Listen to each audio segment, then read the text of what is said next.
You're listening to the Southampton Delivery Podcast, a podcast dedicated to the Southampton Football Club and all of the SFC fans.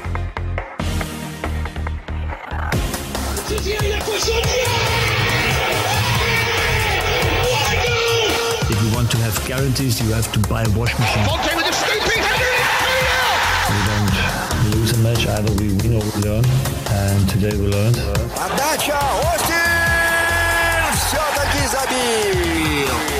It's infield to Mane, 25 yards out. Lovely ball for Bella. Onside, 1-0.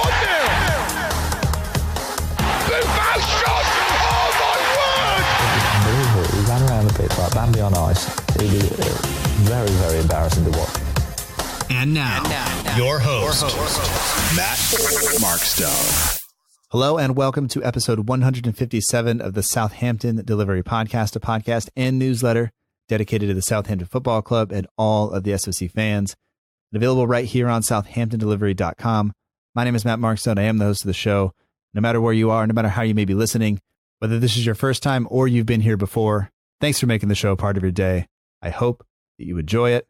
And there's really no reason you shouldn't be, because Saints have, I don't want to know, maybe they redeemed themselves a little bit. Maybe they weren't worried about it at all, although it seems that Ralph may have actually forced them to watch portions of the 9-0.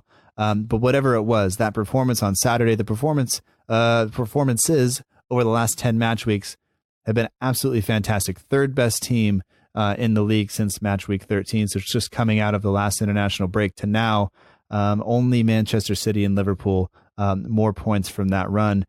I think we will take that. I think the football we are playing is fantastic. I think Ralph and the players both deserve a lot of credit for what they have done. And episode 157 marks the beginning, the first episode of year 4 of the show. So it's been 3 complete years, not seasons, but 3 complete years for me doing the show.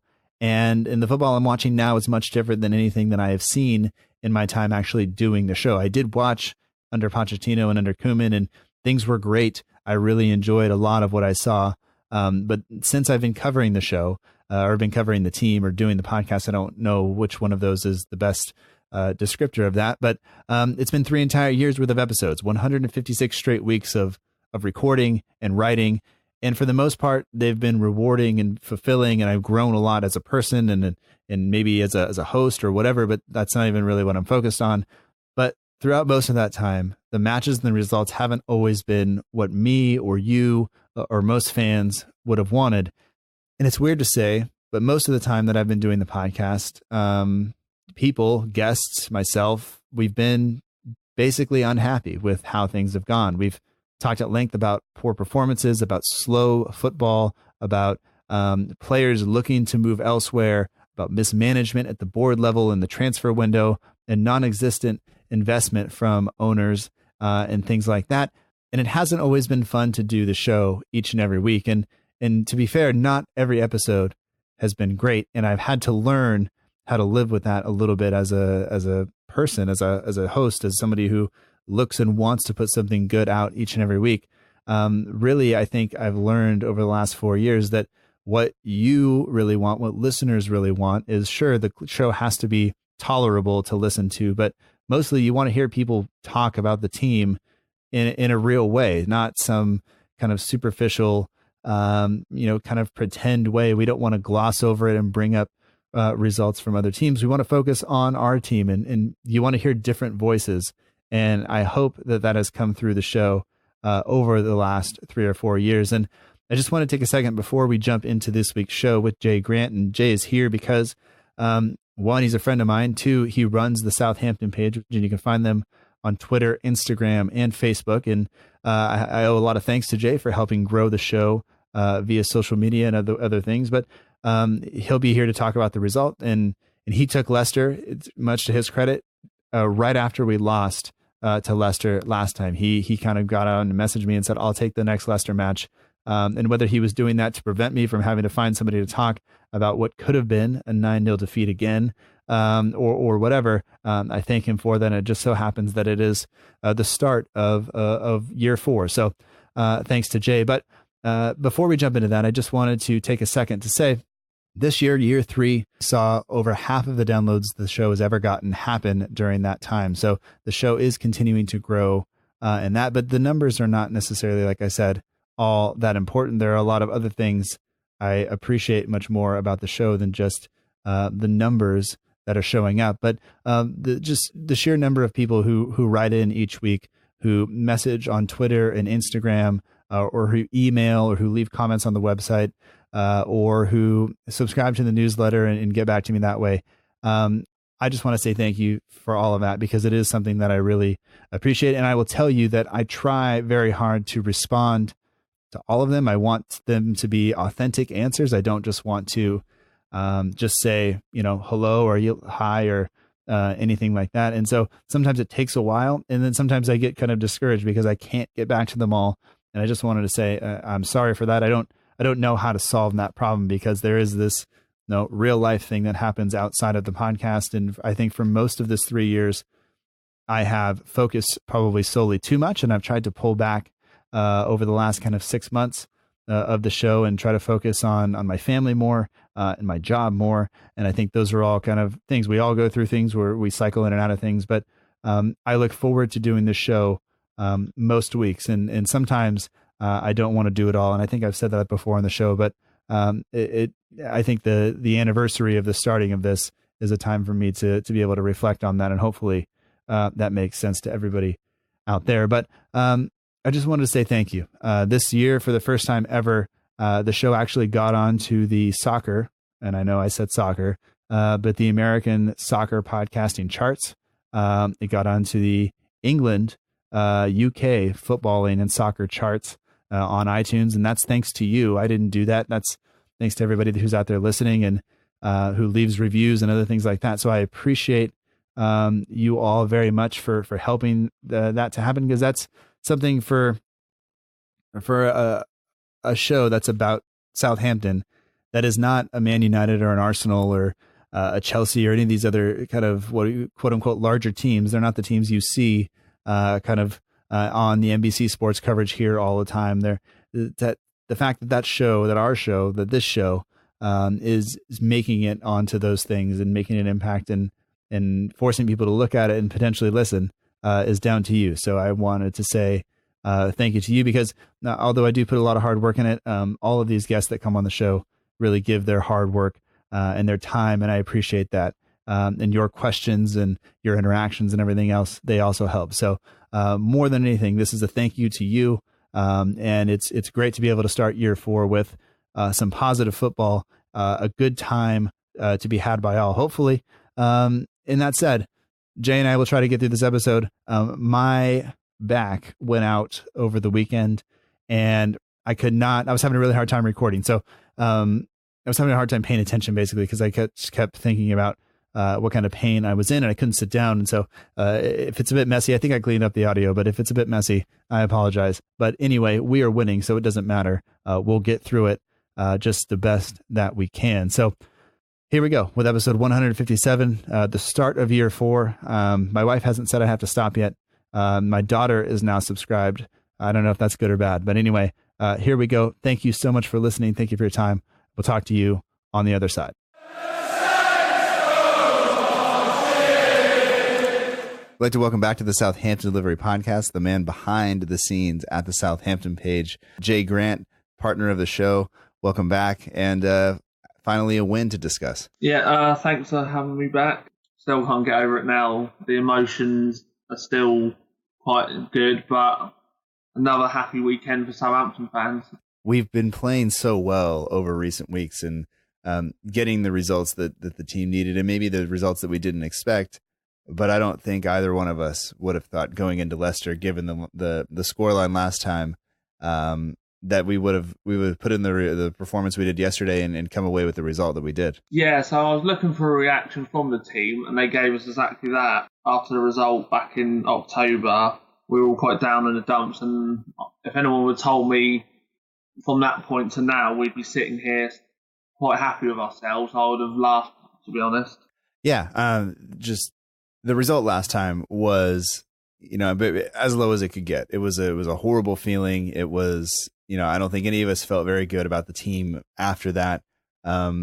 and there were people thinking that Ralph was going to go as a result, and it's hard to imagine what the team would look like had Ralph actually been sacked in that instance. And you think now how far the team has come. Yeah, my only real question is, what took so long? Like, why? What about that time around the team? Because we still had some poor performances after that. You think about Everton, you think about West Ham, maybe, but just what took so long for everything to click for the team heading into that. But before we get into more of this, because we have questions to answer from listeners and everything else, but let's just introduce the Southampton page real quick for those listeners who may be new to the show, maybe don't know. So you can find you kind of behind the scenes and a couple of other guys that help out on the thing. But what is the Southampton page? What will people find if they show up? Even though I say it each and every week, coming from you, maybe it sounds a little bit different. Well, basically we just do transfer news. We cover the games, and our main source has always been Instagram, like I've said on previous occasions. But yeah, we just basically really just keep everyone updated. We try and be as biased as possible because that's what a Southampton page does. And we've got a few of us that try and keep updated. And we've just gone past the 3K mark on Twitter last week. So yeah, everything's going in the right direction, a bit like the team. So win-win each way, I'd say. Yeah, and you can find them on Twitter and on Instagram. You're also on Facebook as well, and Instagram has the biggest following. And you're basically posting on there multiple times a day, episode keeping people up to date with everything. It's a podcast and newsletter dedicated. What I always think of is it's something to keep me up to date with the team. Available right here on Southampton. Doing the podcast. It's how I My name is Matt Markstone, make sure I have a pulse on the team without having to go search through. No matter where you are, no matter how you pages or read every single article that gets published, because you've been here before, let's face it, most people don't have time for that. No, that's what I mean. And there's really no obviously there is, as you said, quite a lot of pages about, and we appreciate all the different pages. I don't really get into arguments, but no, I'm just happy that I've got a decent following, and obviously I'm glad that we've got you as a partner as well, because obviously we work quite well together anyway, so that's good. It's truly enjoyable to be partnered with you and to work with you, and I wouldn't trade it for anything. And congratulations on heading past the 3K mark on Twitter. That is more followers means more interaction, and more different opinions being voiced in the comments and things, which I think are always good. So and I will take that each and every day of the week. Kind of jumping forward to the game a little bit, coming into there are no complaints from me. The match we mentioned, maybe we weren't thinking. I think Ralph and the team deserve a lot of credit for the job maybe getting a win. Leicester haven't been in the best form of lately, but they still are the matches near the top of the table. They still are.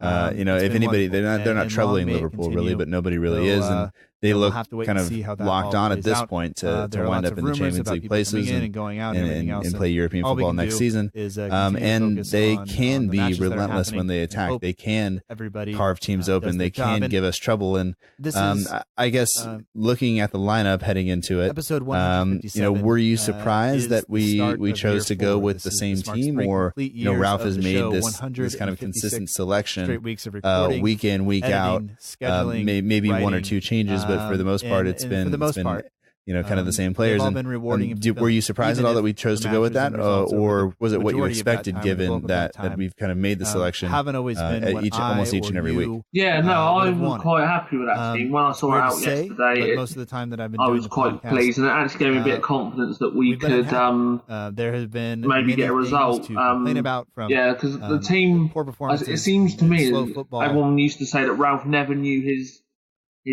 perfect team, but I think now we're starting to see the team that Ralph trusts. He's got the same players playing week in, week out. He's got a partnership at the back that he's happy with. Obviously sorted out now the goalkeeper situation, because he was changing between Gunn and McCarthy. McCarthy's now seems to be staying in goal. Obviously we've got Ings up front, the midfield's settled. So it seems like Ralph finally seen a team that we can be proud of, and it's working. Because as you've seen by the results in the last few games, we're winning games, we're looking more better, so why change it?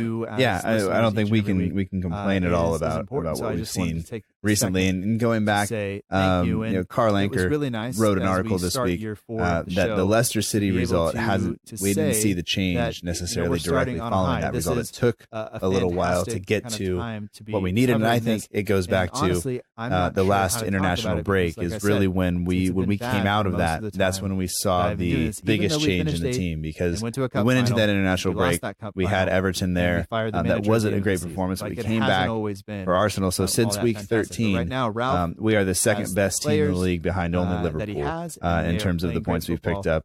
We have a game in hand over Man City, so they could overtake us there. But I mean, the team has been playing just lights out football for a while now, and we've squeaked by a couple results, I think. But I think for the most part, we really played a consistent style in a consistent manner, and we have forced teams to adapt to us, and if they haven't, then we've beaten them. And I think that's hats off to Ralph for making that consistent selection and going with the team. And he said when he got here, he likes a small squad. He doesn't like to have this big kind of group of players. And you feel for some of the guys who are left out of the team who are now going to have to find places to go play because we have all of these extra players. But that's the way it is. We're going to do this. And I think the biggest, what I'm most impressed by is the fact that guys like James Ward-Prowse can run and play every single minute of the Premier League season, play in the cup games, do all of these things, and still look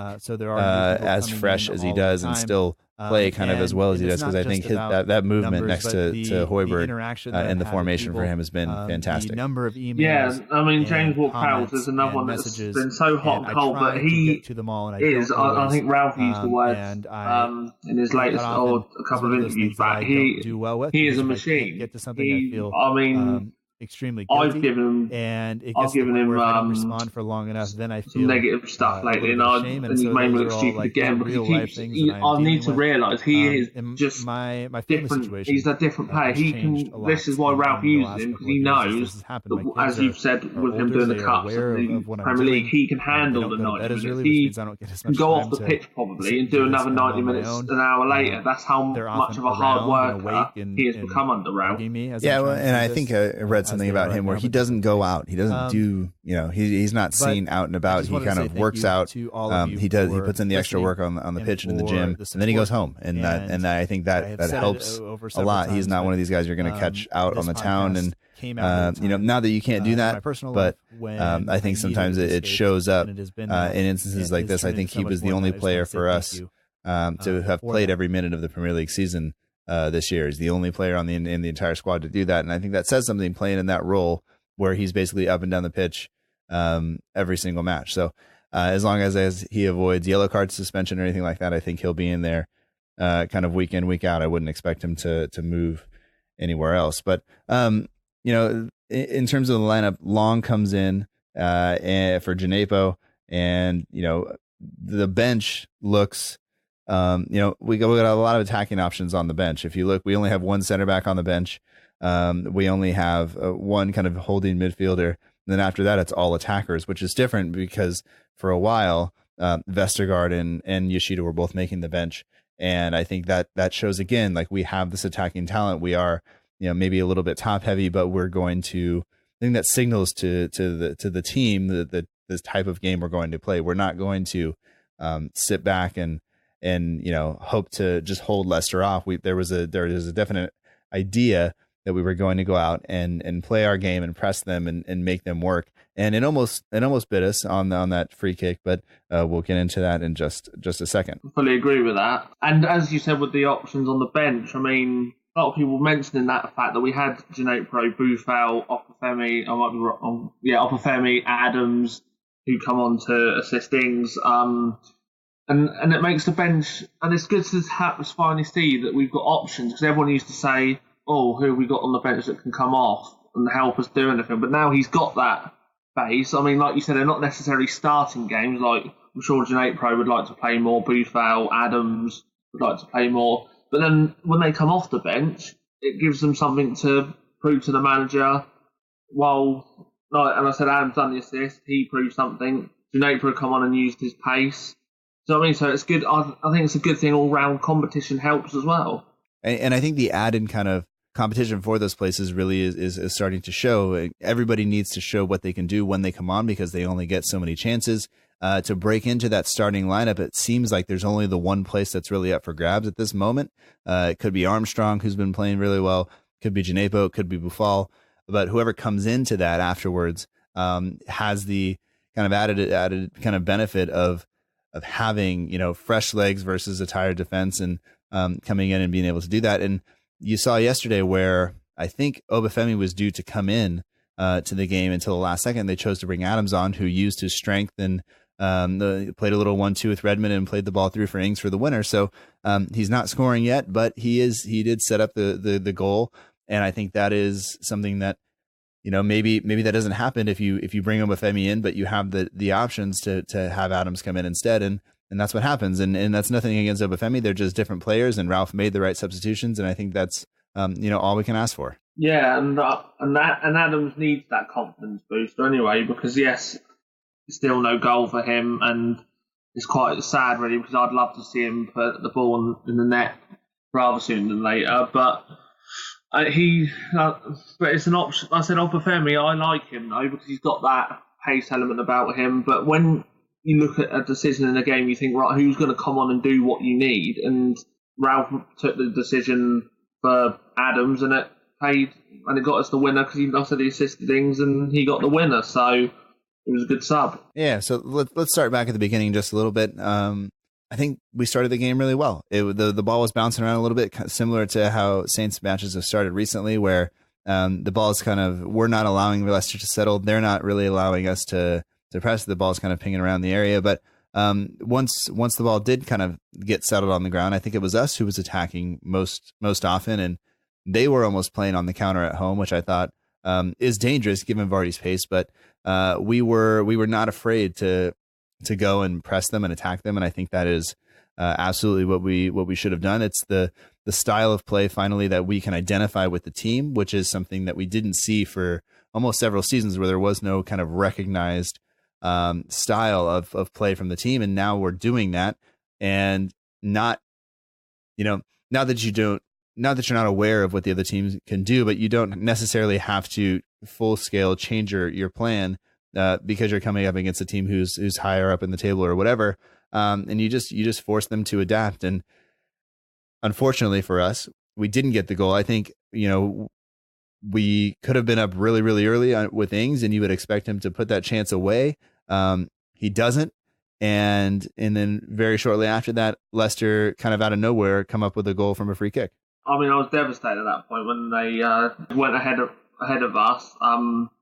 But no, I always thought from the beginning that we had the because of how we started the game, as you said, with the pressing and all that sort of stuff. I had the feeling that we could get something from the game. Leicester didn't see themselves yesterday. I wasn't sure what it was. I wasn't sure if it was because of how hard. Obviously, they've been quite, as we know, they're second in the league, and they've been quite competitive. I just wonder if the season's starting to take its toll slightly on them, but we seem to never give up, even when Leicester did score. Yeah, and I'd say, you know, through the first 14 minutes, I think we were the better team, or 15 minutes, whatever it was.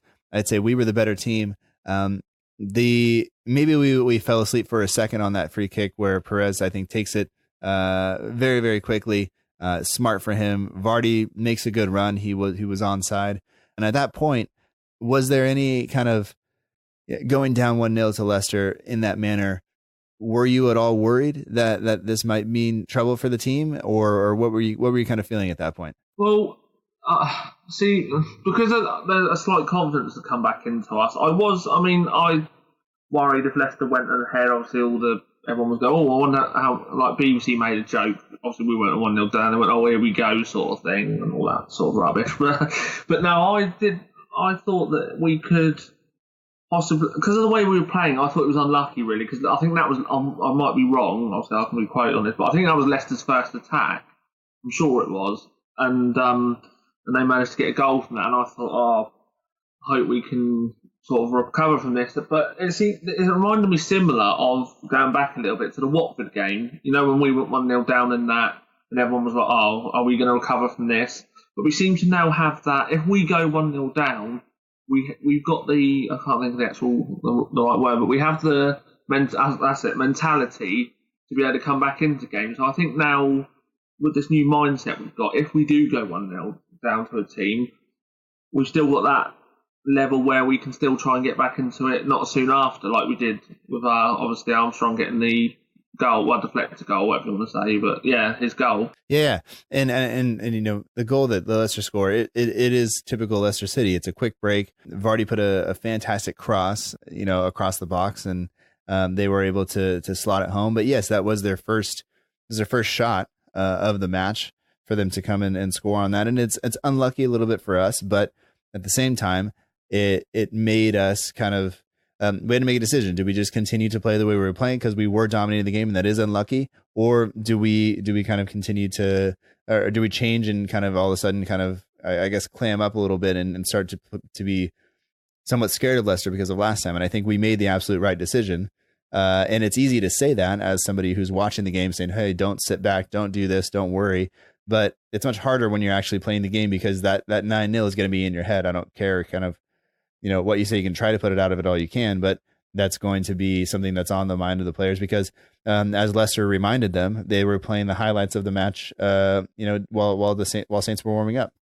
Yeah, and I think actually, I know it's going to sound quite weird when we're saying this, it was probably the best decision they made because that probably put more fuel in the fire of the players when warming up. And I'm guessing it was getting played while they were warming up, going back in the dressing room and going, right, they're mocking us on the screen, let's go out there and show them what for, and they did exactly that. So in a sense, Leicester ruined their own game, I think, by doing that. Yeah, absolutely. So we got level fairly soon after that through Armstrong, as you mentioned, but it was a good move from Saints. It was kind of good moving the ball around the box. Armstrong makes a move to step inside, and his shot is massively deflected. It comes off of Maddison, who turns his back.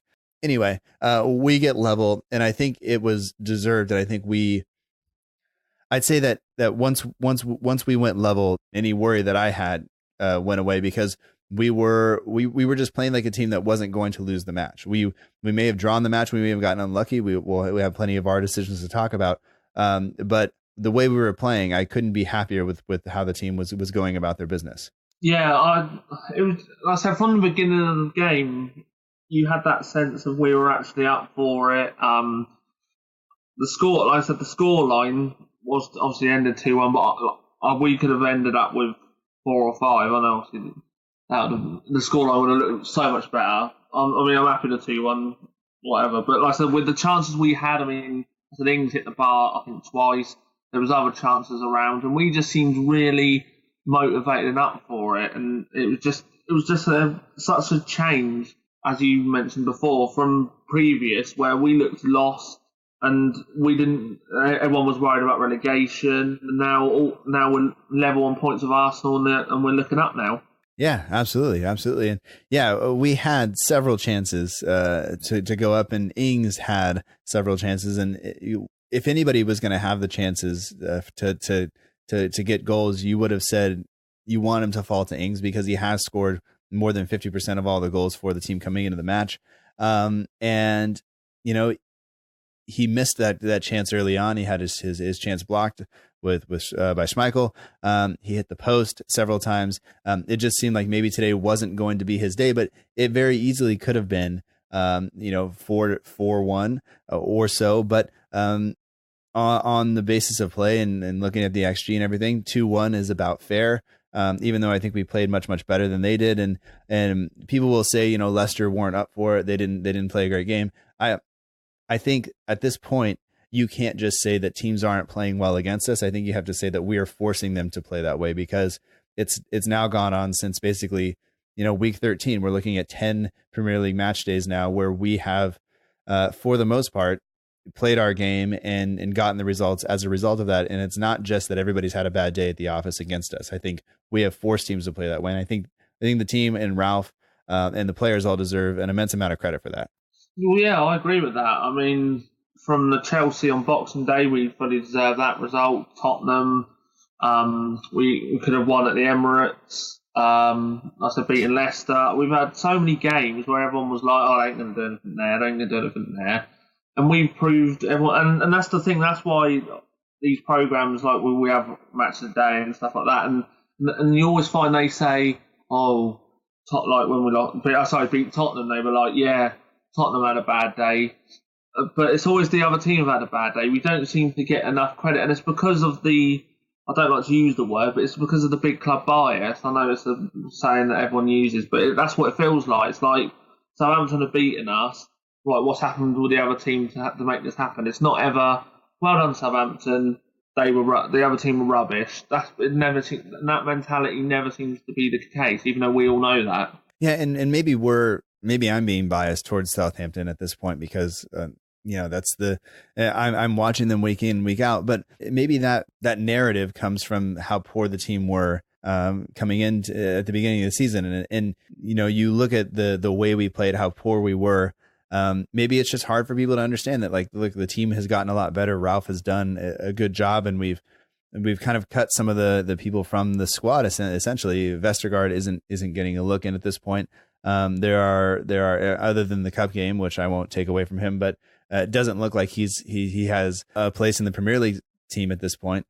And with that said, I think Ralph, like we said, Ralph deserves that credit. And if other teams don't want to talk about it and other people don't want to give us the credit that we deserve, like, maybe that's fine. We'll just continue to play this game, and they'll have to eventually kind of recognize that, hey, Southampton are a decent side, and they're going to have to change the way they play when they come to us. But I just wanted to point out a couple of things. Is Armstrong's inclusion in the squad, I think, was important yesterday. He of course gets the goal, the deflected goal at the beginning to level the score, and he creates a couple of chances by making tackles on people. I think he made a tackle on Madison to give Ings a chance near the end of the first half, and I just think that his performance yesterday again maybe goes under the radar a little bit, but deserves some credit for what he did yesterday.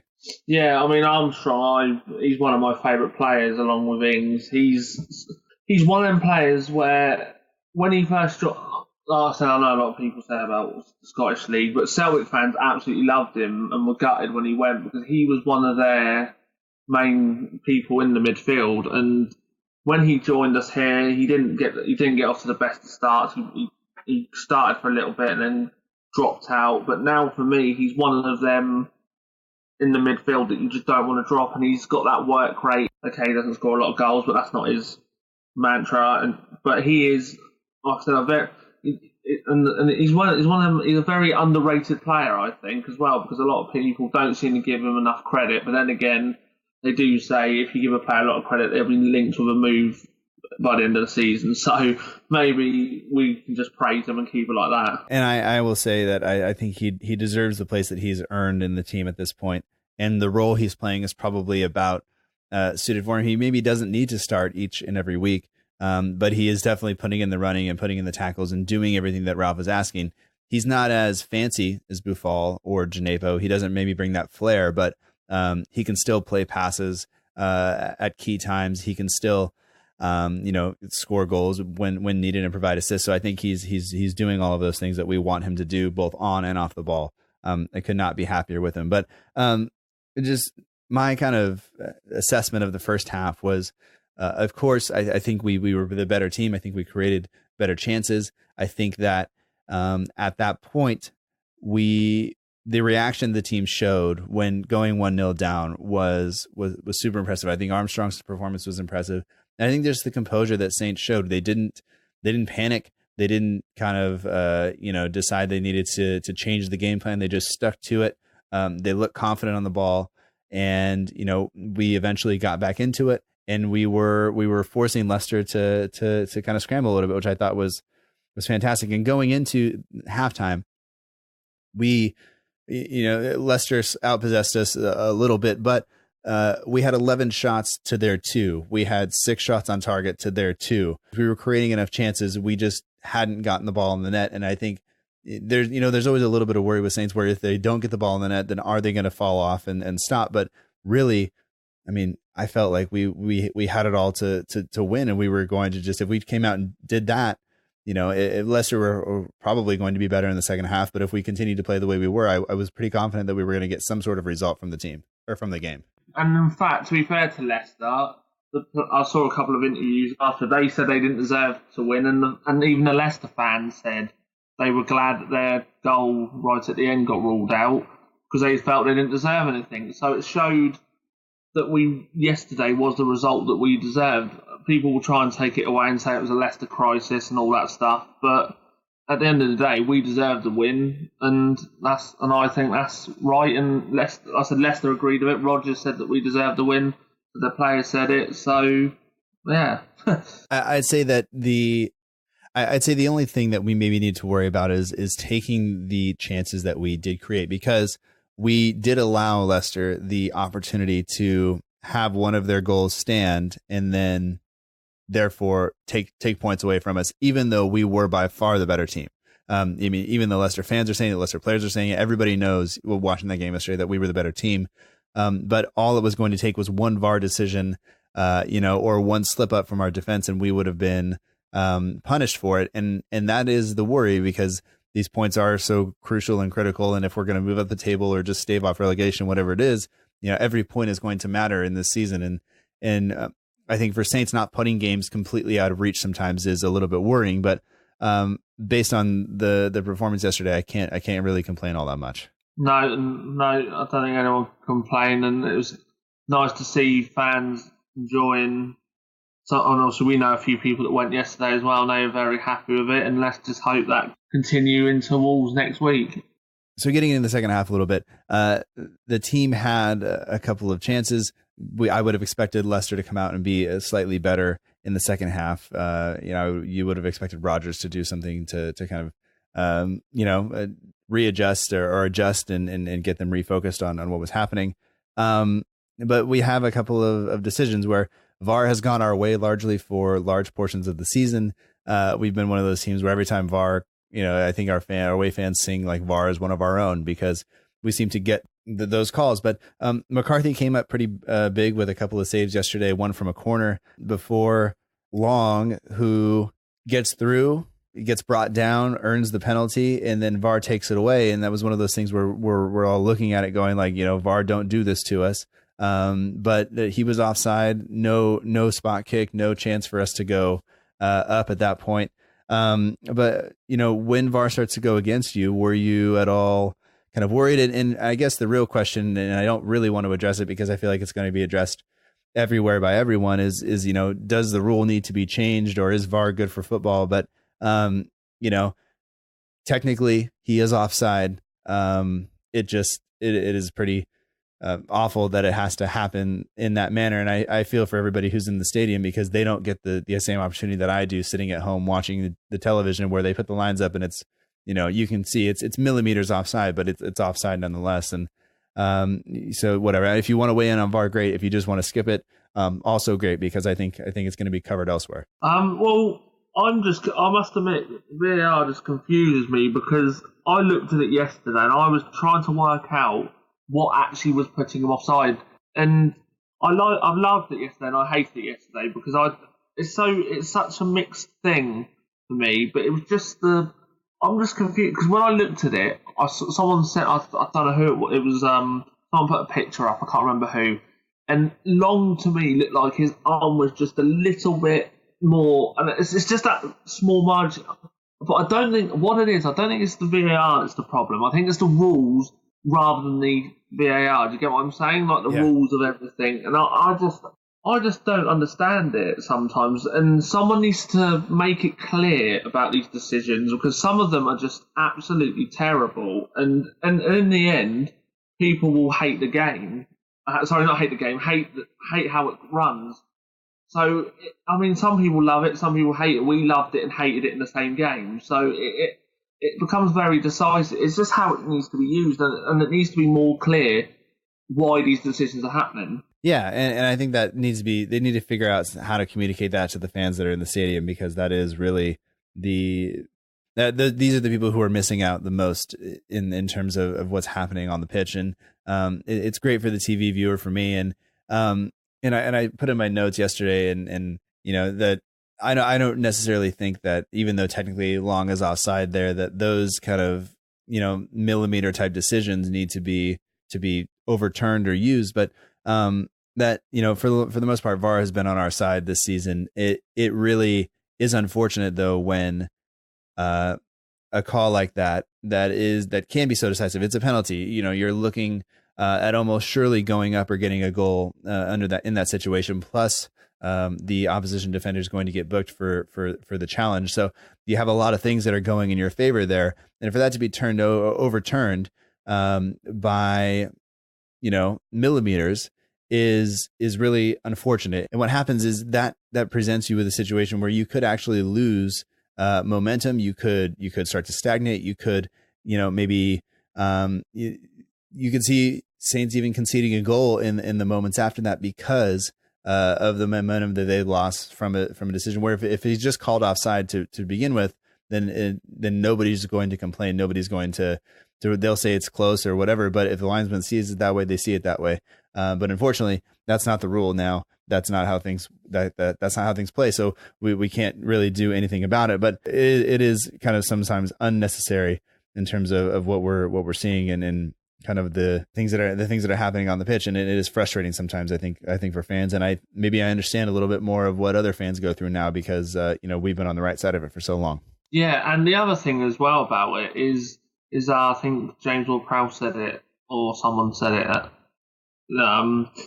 Players now have to adjust celebrations. I mean, it was actually Ward-Prowse said it during the fans forum, because if a player, obviously, like you said, with the decisions and how long they take, if someone scores, you're stood there for 5 seconds, but then people are saying, why aren't you celebrating? And then you're doing a celebration after.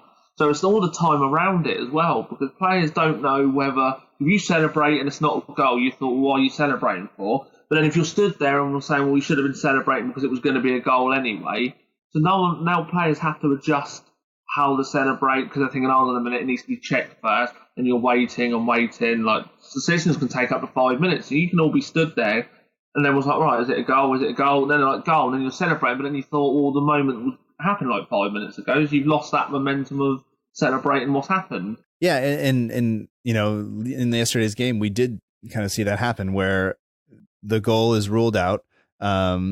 Leicester make a substitution, and immediately Leicester go down the other end and slide the ball in the back of the net. But then that goal is ruled out because I think Iheanacho was offside. And we saw this kind of go from VAR check to VAR check, and that moment in the game, that was probably the only time in the game, other than maybe when Leicester scored, first of all, that I really was worried that this could go. The fact that it could come down to something so tight as a millimeter offside or so, or a very tight margin or marginally offside. That was a little bit worrying because Leicester were still hanging around, even though I don't think they deserve to be in the game that much. So it's always worrying when those things start to happen. But moving on to kind of later in the match, we make some substitutions. We see Adams come in for Long. We see Armstrong make way for Djenepo. And I think if you take time to look at what Adams did for that goal, I think he set it up brilliantly, the 1-2 with Redmond, and then playing the ball through for Ings, who did what he has done for so long and what he was unable to do earlier in the match, which is beat Kasper Schmeichel and give us the goal. And at that point, I thought it was well-deserved, and I was happy for the goal, but because we had so many kind of those decisions kind of go against us, we'd hit the bar and so forth, that to get the goal and to put us up 2-1, I thought that was going to be, I thought that was what we deserved. Yeah, and obviously Danny Ings, as we know, future Ballon d'Or winner. I've been told how to get that in there somewhere. So obviously you've seen the hashtag, Matt. So I thought Ings for that Ballon d'Or is needing to happen maybe next year. He missed it this year, but yeah, he needs to get it at some point. So yeah, I had to get that bit in there. So sorry. No worries. I think if Ings would have been able to make it 3-1 just moments later, when Redmond was able to square the ball to him, I thought maybe he would have a real shot, but he's going to have to put away more than that. If he would have gotten 3 or 4 or 5 in the game, that would have been fantastic. But McCarthy came up big again late on. Leicester did come forward and try to get something from the match. McCarthy came up with a big save from Iheanacho, and I don't know. I thought that once again that we're doing the things that we have to do. You would have expected us to concede a goal in that manner earlier in the season, but we were able to withstand that. And then I think finally, heading into near stoppage time into the 89th, 90th minute, they get a goal. Evans fires into the net from a header, but once again, he was offside. And I'm not sure. I think looking at the team, the way they were lining up for the free kick, once again, maybe they weren't quite ready enough. They weren't prepared enough. And I'm not sure if it was just, the absolute kind of way that Hasenhüttl has drilled them on set pieces that caused Evans to be offside, or if we were just so bad at defending that we got lucky and got saved by VAR. But I don't care really at this point because we got the win. But no goal. VAR comes to our rescue again. So VAR has gone from 0 to hero and back again several times in this match for us. No goal for Evans. We make one more change, which is Romeu for Redmond, and we kind of just hold on for the next couple of minutes, where I think there was supposed to be 5 minutes of stoppage time, and we wind up playing closer to 7.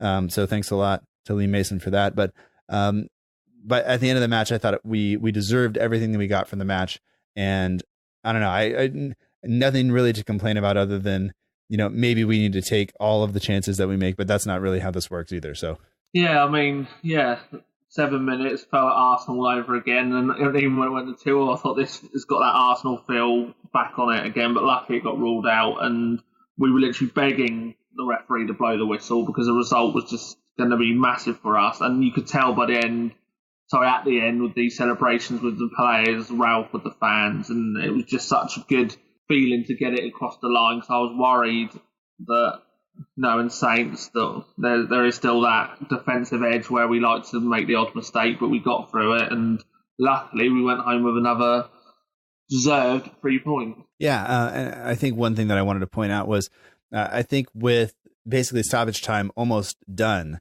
most teams would have just sat kind of deeper and allowed the other team to come onto them, and we still had Ward-Prowse and Adams pressing the other team in their own half. And I think when you see that, for me, that just shows kind of the mentality of the team. Now we're going to continue to do what the game, or play the game that we want to play, and to see us pressing that late on with that much energy, I think that's what I want to see. That's what I'm here for. That makes I don't think anybody's going to complain about that as a Southampton fan. I think all the away fans would have been more than happy with how things wound up yesterday and the performance of the team. And I think that, the 9-0 is not forgivable by any means, but to see how far we have come from that team, you look at the way that team approached the game, the way that team allowed themselves to their heads to drop, their shoulders to kind of slump, and they just allowed those things to happen.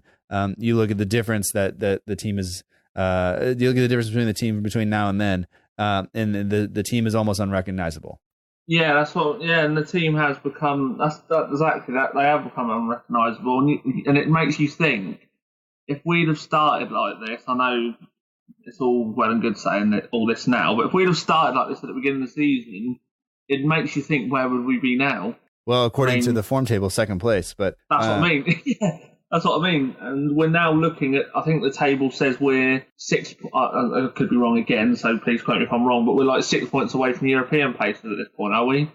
Yeah, so if you look at where United are in 5th place, they have 34 points. We have 28. So we're 6 points off there.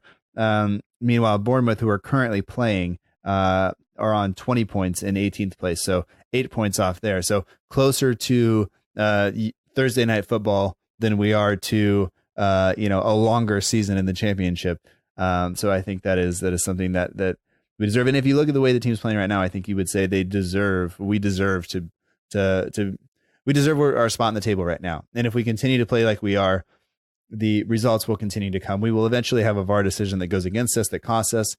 We will eventually drop some points, but this way that we are playing, I don't think it's really hard, because for me, I had messages from some people who support other teams on Instagram and stuff that follow the podcast or whatever, and they were kind of saying, "Man, you guys are on a real roll. How's the podcast going?" And I was like, honestly, it's different, because we've been pretty garbage for the last 3 years. In terms of, I've had a lot to complain about. I've had a lot of mistakes to analyze, and that makes the show easier to talk about, even if it's depressing. It makes it easier to talk about. When everybody's just playing really well, it's like, well, what do we point out? Like, how do we say, how many different times can we say Ralph's doing a really great job, Danny Ings scores goals, McCarthy's coming up with big saves, and all the other players, James Ward-Prowse is running a lot, and all the other players are just doing the jobs they're supposed to do. Like, I've done the podcast now, and I can just put it on repeat for several of the last few weeks. Yeah, and that's what I mean. And this is the moment. So I spoke to a friend about the game yesterday, and these are the moments that fans need to enjoy, because we've gone through such a, well, not just this season, the last few seasons, we've had a bit of a crap. So I use the word crap, few seasons, and these moments like these, when we see the wins that we're pulling off again, brings back like that Koeman feel, like when we were beating the bigger teams, we were getting the results, we had the style of play. It all feels like it's all coming back to a full circle again. I mean, I don't want to get too overexcited, just in case we have a major meltdown and we go flying down the table. That won't happen, but it could. But it's like we're starting to see Southampton for what all fans used to associate us with: pressing football, enjoyable football, a manager that loved what he was doing, players that were working together. It all seems to be like we're back in I'll use the word happy place. That's where it seems like we're back at, and it would just be nice now.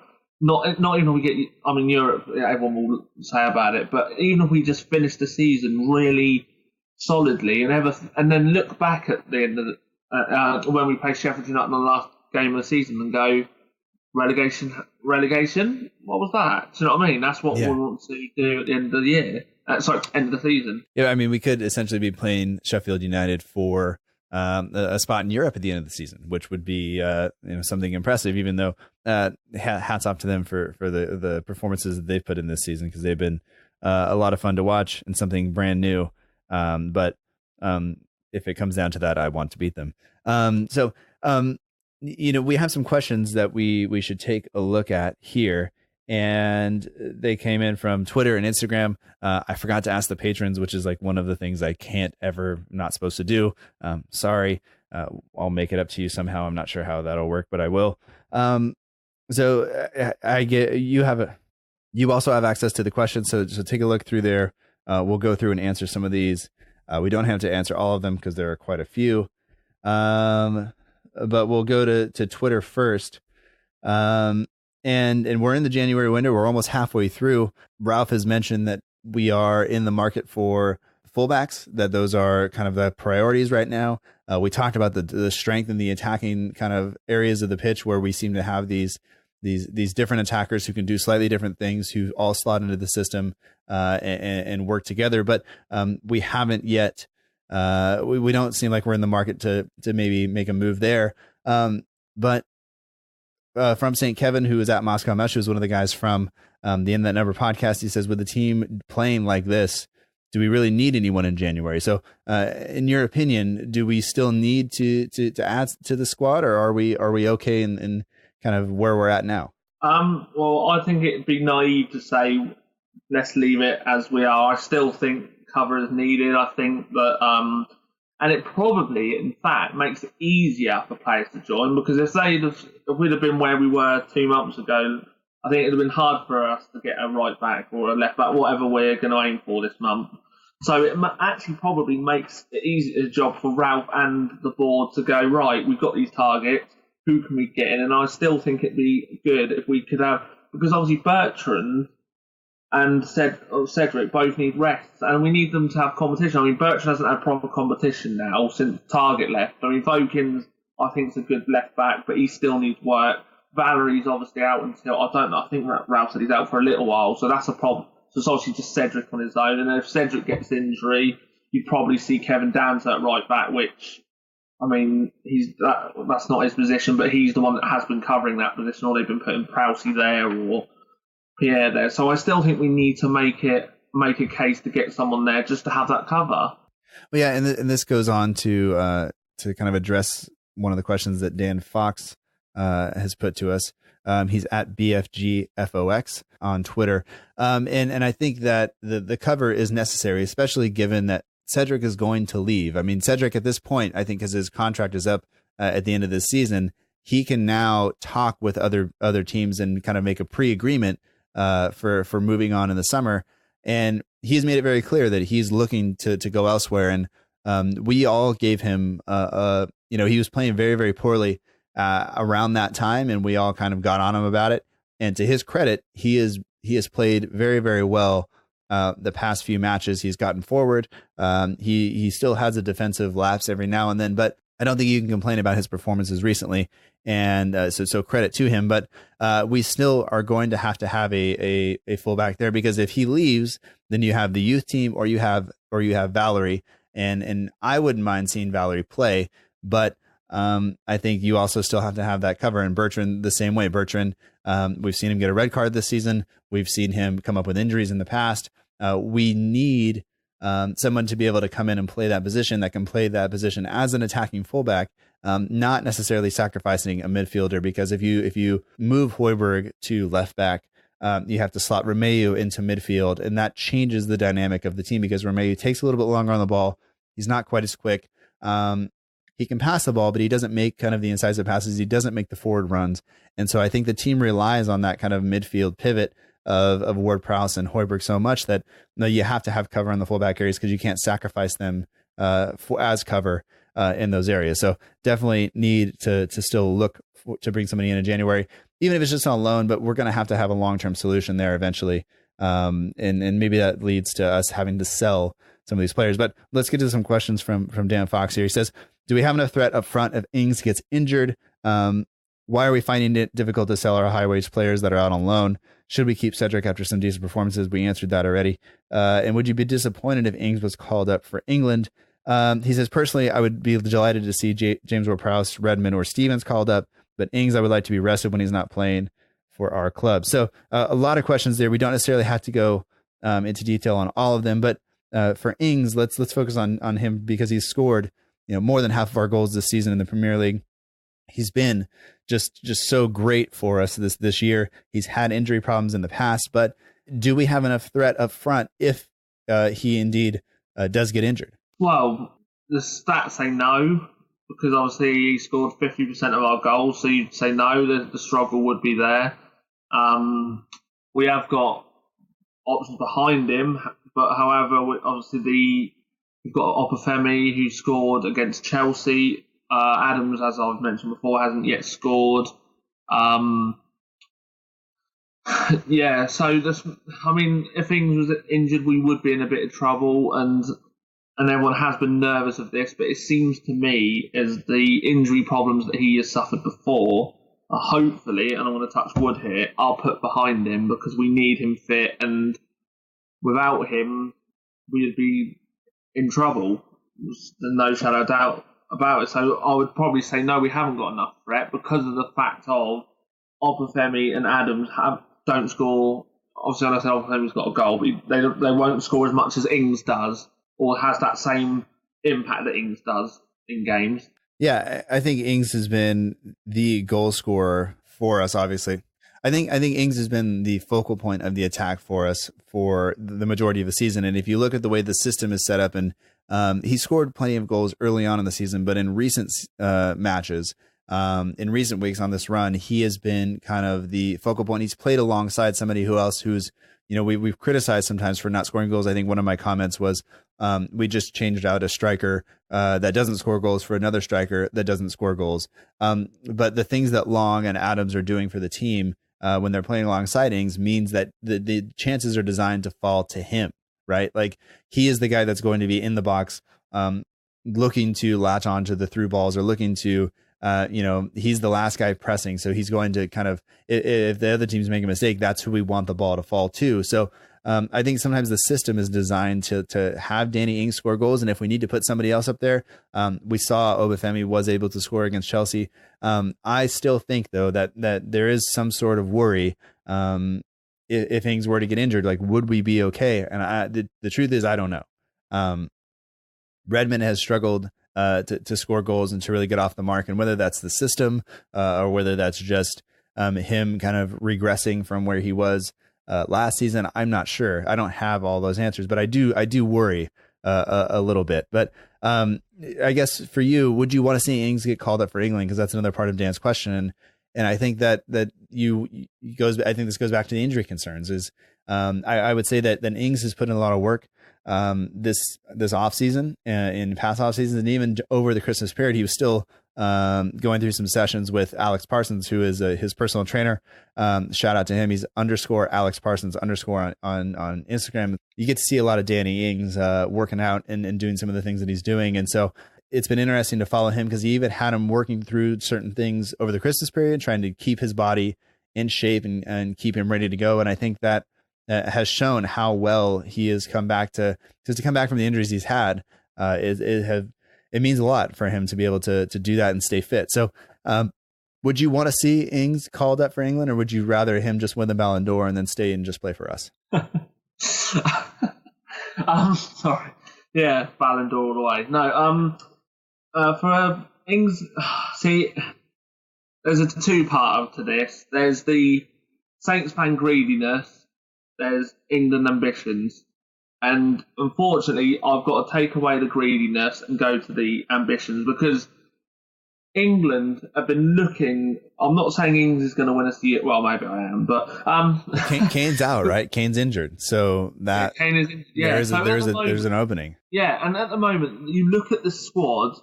The forward line is at the moment, obviously, like you said, Kane, Abraham, Rashford, Wilson, who. Yeah, I'll get into that. But no, so really, he should be called up. I mean, it'd be odd if he wasn't. Would I want him to play? Probably not. But then Ings has got. There was an interview with Ings in the Telegraph, and he's got England ambitions. And I think that Ings needs to be called up. And I think he could give England something different. Yes, you worry about his injuries as a fan. You do, because you think Ings, if he got injured for us on England duty, Saints fans would be gutted, I'd be gutted. But sadly, when it comes to international football, Ings would love to play, and you can't hold someone back from that. Do you get what I mean? You can't hold him from raising his potential. And as you said, Kane's out injured, so they are going to look at someone and think, well, if Kane's not, who have we got? And he could make that. And if Ings carries on scoring, he could be on the plane to the Euros. So as a fan, yeah, I'd be worried about him. But then there's an England fan, because I'm also an England fan too. I'd be excited because we've got someone I know who can score goals. Right. And obviously Vardy is leading the way in terms of goal scoring. And Ings, had he taken all the chances he had yesterday, could have been, I think, level with him or maybe gone ahead of him. But, that makes Ings, Vardy's retired from international football. Kane is out, and Ings is the second highest scoring person in the league. So all of a sudden you look, if he is not taken by Gareth Southgate at this point, you would start to wonder exactly what the deal is. What does he have to do to get into the team? I mean, he's doing it, right? He's scoring all of the goals. Kane, the kind of leader of the line for England, is out. So if he doesn't get in now, it's simply down to Southgate's not going to select him. Maybe he doesn't fit the system or whatever it is. But I think Ings has done everything he can do, and I know you can't fault him for wanting to play for his country. I think that's why that's a dream that a lot of footballers have, and for him to be able to realize that, I think he only has one cap. For him to be able to realize that and kind of get another cap and maybe play consistently for England, especially with the Euros coming up, I think would be fantastic for him. Would it be great for us? I'm not so sure, but he's proven us wrong in terms of his injuries and things like that. Right now, I was not sure he was going to be able to hold up over the holiday period, but he did all of that, so I can't be upset. So, real quick, do you see any other questions via Twitter that you would like to ask, or anything on Instagram? Well, there's one person who's asked me. He said that you'd like a mention because he's got one of the best Twitter handles. So I'm going to give him what he wants. At James Lord Prowse. I hope you do listen to this, by the way. So you said to me to do this for you, so you are Rob. But yeah, no, he's asked, and I think you'll probably get this question, Matt. So I'll probably ask you this. He said, I think that says a bit of a rip take, but I'll still read it out anyway. He said, I'm a head teacher at a school. What leadership qualities do I need? #fan forum. Yeah, I don't know. I'm just a teacher. not a head teacher. Here's a question for you. What's a head teacher? What's the difference between a teacher and a head teacher? Well, a teacher's is just someone like teaches lessons, and the head teacher is the boss, like the principal. Pretty much. Okay. Yeah, principal. Okay. Well, our principal was just fired, so I can tell you some of the things you don't need. If you don't answer emails, you don't take care of paperwork, you don't have some sort of a coherent plan for where the school or the organization should be going. You sexually harass people. You do other things, like all of these things will get you fired, which is some of the things that we have uncovered recently at the school I go. So don't do those things. I think if you avoid those things, maybe you have a plan. Maybe you respect people. Maybe you stay on top of the things that need to happen day to day, and make sure that the people underneath you are doing the things they should be doing. I think that's what you need to do. If you don't do those things, then go away. Sounds good to me. So I'm guessing you're not going to be a head teacher anytime soon, then? Nope. You've seen the outline for this show. That's definitely not happening. Fair enough. And I'm not going to be a head teacher either, so that's brilliant. And I don't think Rob is either, so there's three of us. That's all right. It's all good. Okay, so we have a couple of other questions that we are not going to address via Twitter, but thank you to everybody who sent them in. So thanks to Blake Hampton, thanks to Jem for sending those in. We're not going to quite get to those. William Porteous, who's at pirate_ST, does say, though, how long can we expect this run to last, and can we afford some pragmatic optimism? Taking a look at the schedule, we have Wolves at home, Crystal Palace away. Then we have our 4th round FA Cup tie. Then we have Liverpool, then Burnley, then Aston Villa, West Ham. So a couple of tough tests in there, maybe. I think Wolves will be an interesting match. I think that Burnley always seem to give us trouble for some reason. We have Liverpool in there, but some of the next kind of run of fixtures all of a sudden look winnable. And are we allowed to really say, like, I think we're going to go through this run and continue this form, or is this the point where Saints come back and maybe I think this is what will happen.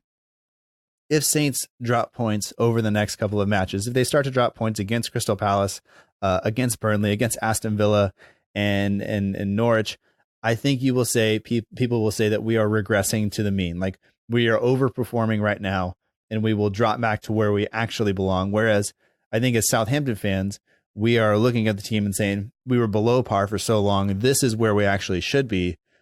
Maybe we don't need to be second in the form table, but we should be pushing for top 10. We should be fighting to get closer and closer to an upper mid-table finish. I think that is where we should be, and we've just been underperforming. I think if we drop any points over the next couple of matches, people will say we are regressing to kind of where we should be. But what's your take on that?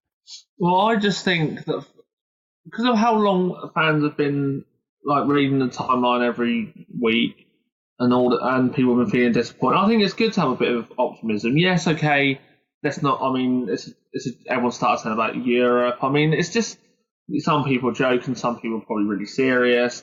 But for me, it's just got to be just take each game as it comes. I mean, I look at Wolves next weekend, and I generally think another good performance, we can win that. Then you're looking at another push up the table. Okay, then we've got other games coming. Then we'll have Palace away. I mean, Palace is always a up and down game. We played them recently, drew 1-1 at home. Wasn't our best game.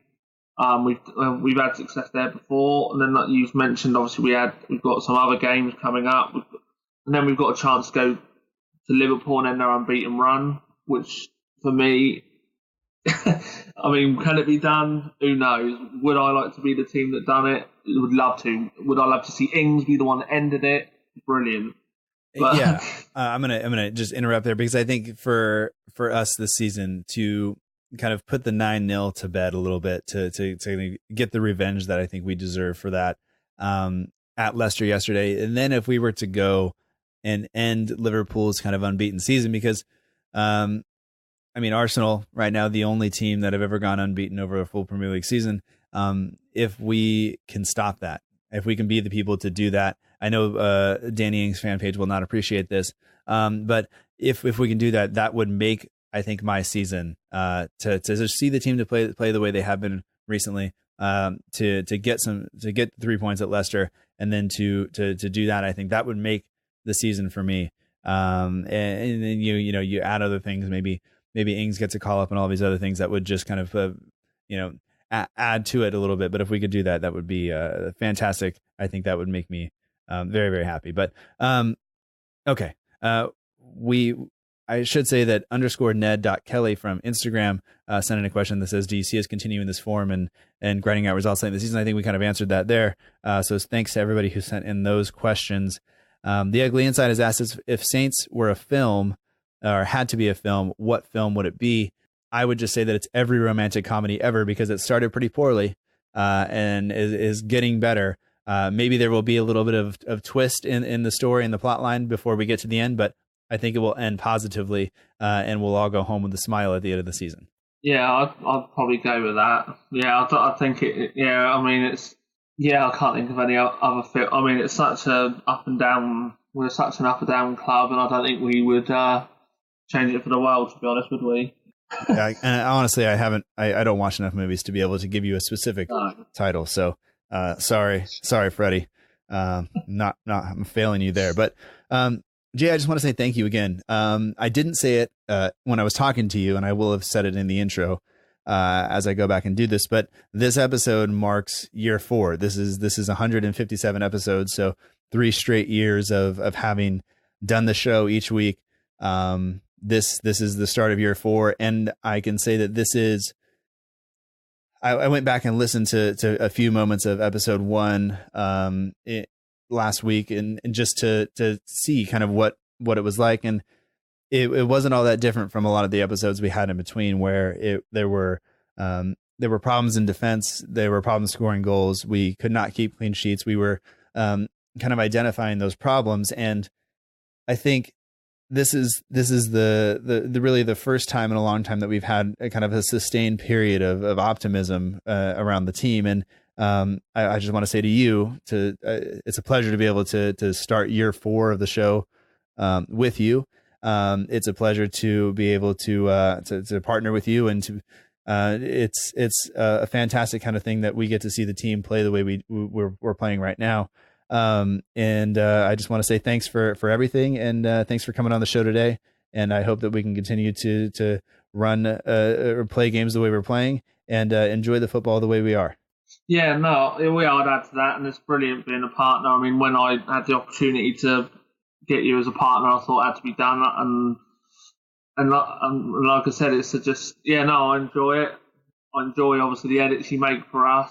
We enjoy, whenever a podcast, whether it's me on it or someone else, we like to always get involved with that, and and it's just all fun, and it's all really fun. It's something decent to do, and people enjoy it, and it makes. I mean, our page grows. Your page has grown, I think, and I think probably the more episodes you've done. I mean, I'm speaking on behalf of myself here, but I think you probably learn more about yourself, and probably makes your episodes more better going on in the future. Yeah, I'd say that the show has definitely grown and changed a little bit over the seasons, and I would say that sometimes they are better, sometimes they are worse. There are some weeks where, there have been plenty of weeks in there where the results or other things in life have not made it. Maybe you don't want to put the effort in, you don't want to go through and edit the show, but you sit down and do it anyway. But I would say that 99% of the time, it is something that I look forward to, and it's it's an escape for me in terms of, I do have real life things I have to do, but to be able to sit down and focus on this and talk about the team and just have an excuse to keep in touch with people like you, to keep in touch with everything that's going on with the team, I think is something I truly enjoy. So thank you to you, thank you to everybody who's listened over the course of the last couple of seasons. We look forward to doing it again. If people want to follow you on Twitter or Instagram, they can do that at the Southampton page, or just at Southampton page. We'll do this again.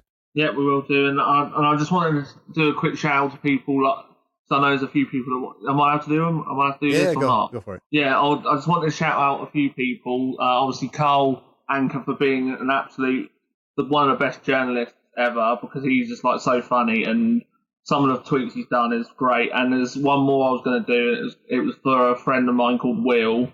You might have seen him. He's called something. He's got sayings, but he wanted to shout as well. And and the last thing I was going to end with is, if you haven't done the Ings for Ballon d'Or hashtag yet, please make sure you do, and try and get it trending again towards the end of the season. And maybe we might see him beat Messi and Ronaldo to the award, and Van Dijk to the award. So yeah. All right. That sounds good. Thanks so much, Jay. We'll talk to you soon. Yeah. Thank you. Thanks for having me.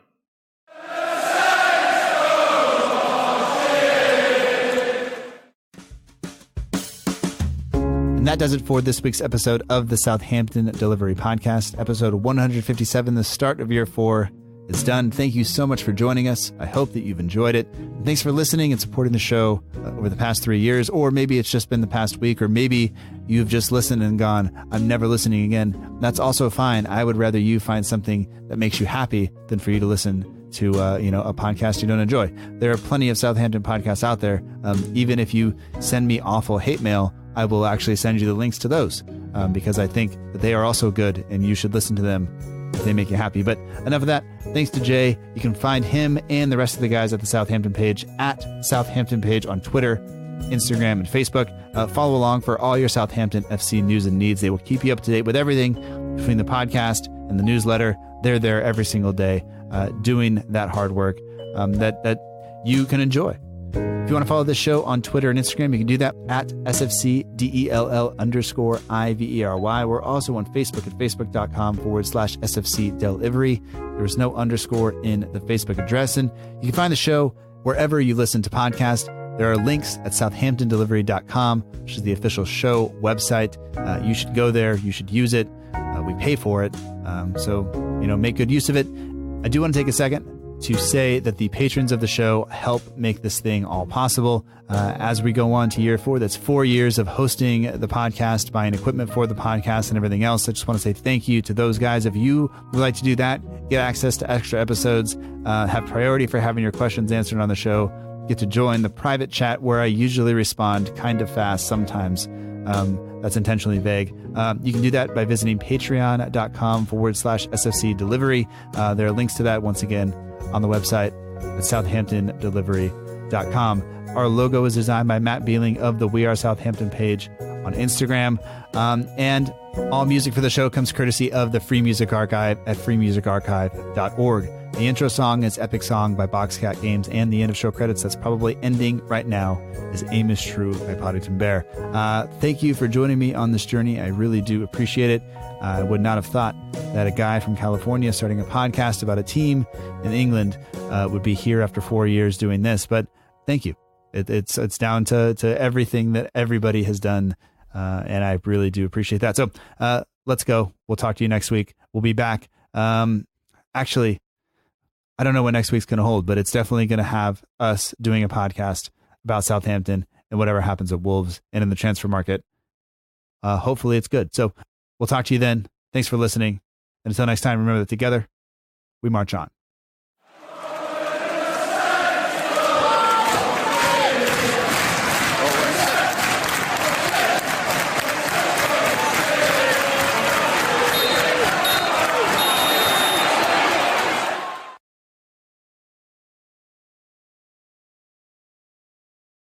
Hold on, before you do, what the hell's on the backpack? What's behind your head to your left? This. Yes. That is... Do you know what? I don't actually know. Does it have buttons on it? It has buttons on it.